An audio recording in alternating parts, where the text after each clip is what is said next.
Hello, my name is Hattie and welcome to my video for the Women's History Month celebration.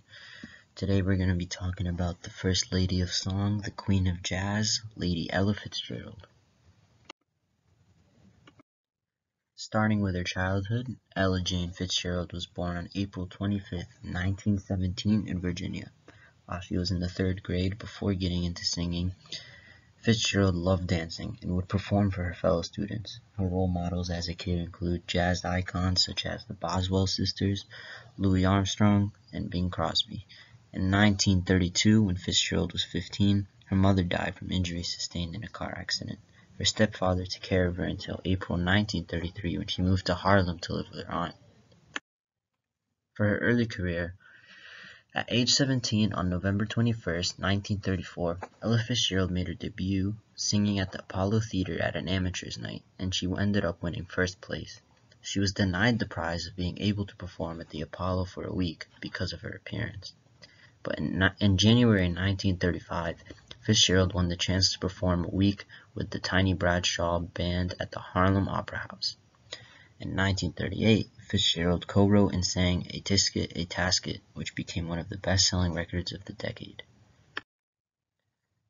Ella and her famous orchestra. She recorded nearly 150 songs with Webb's orchestra between 1935 and 1942.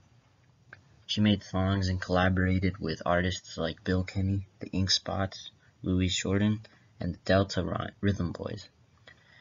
As music evolved, Fitzgerald adapted and even started ska singing, which is like improv singing using the voice as an instrument.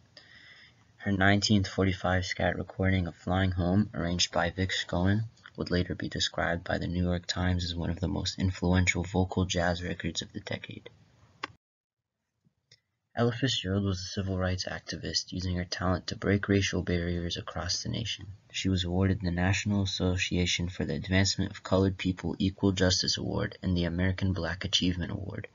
In 1949, Norman Granz recruited Fitzgerald for the Jazz at the Philharmonic Tour.